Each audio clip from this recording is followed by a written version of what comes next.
Hi guys! Welcome back to my channel! Kamusta kayong lahat? Well, today, medyo deep yung topic natin kasi I know marami sa atin yung naghahanap ng sagot dito. Paano nga ba mag-move on? Well, lahat naman tayo dumaan na sa point na broken tayo. Sino bang hindi, di ba? So let's talk about it. And if you are in that stage right now, promise, you are not alone. Hindi ka nag-iisa. Kaya, here's my tips para makapag-move on ka na. Hindi agad-agad, pero unti-unti. Ayan. Tip number 1. Accept what you cannot change. Alam ko, masakit aminin, pero minsan, kailangan na lang natin tanggapin at tapos na. Wala tayong time machine para ibalik yung nakaraan, diba? So, that's okay. Huwag nating pilitin yung mga bagay na wala na talaga. Acceptance is the first step. Kasi hanggang hindi mo tinatanggap, mahihirapan kang mag-move forward. So, let's learn to let go. Okay? Number 2, focus on yourself. Alam mo yung energy na binigay mo sa kanila, sa ex mo.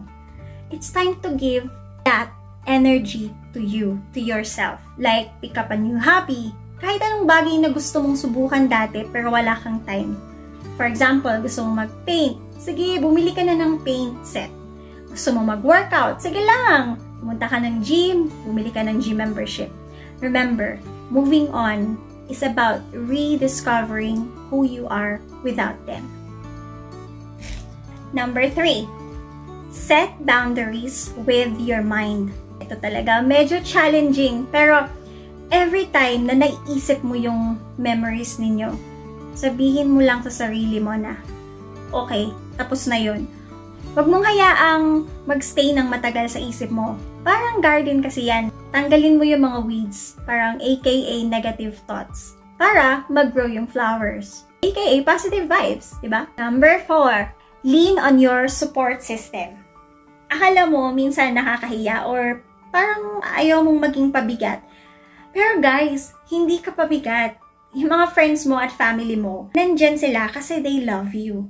Don't be afraid to reach out. Sabihin mo kung anong nararamdaman mo. Kasi minsan, yun lang talaga yung kailangan para gumaan yung feelings mo. Ayan, number 5 na tayo. Yung number 5 is, forgive to free yourself. Oh, bago ka mag-react, hindi ibig sabihin nito na okay lang lahat ng ginawa nila. Hindi naman ganun. Pero you know what? Forgiveness means you are choosing your peace. Hindi na para sa kanila. Para sa'yo na. Because you know, letting go of bitterness, even though it's so hard, it is one of the most powerful ways to move on. Number 6, one day at a time.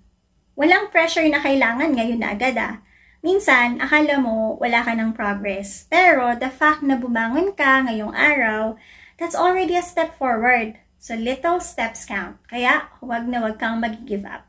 Number 7, try this. Write it down and let it go. Gawa ka ng letter. Ilabas mo lahat ng gusto mo sabihin. Kapag tapos ka na, punitin mo yon or sunugin mo. Of course, safely. It feels good, promise. Parang may bigat na nawala. Ganon. And last but not the least, focus on new goals. Yes. Alam ko mahirap mag-imagine ng future na wala sila, pero this is your chance to dream new dreams. Ano yung mga bagay na gusto mong ma-achieve para sa sarili mo? Yan ang magiging motivation mo ngayon. You deserve to be happy and I promise, there is life after this. Better days are coming. Okay, so yun yung tips ko for today. Moving on is not easy. Hindi siya magic. Pero kaya mo yan. One day, magigising ka na lang that it won't hurt as much. So, keep going. So guys, if you found this helpful, please don't forget to like, share, and comment your own tips para makatulong din sa iba. And thanks for watching guys, and see you sa next video. Ingat kayo lagi. Bye. God bless.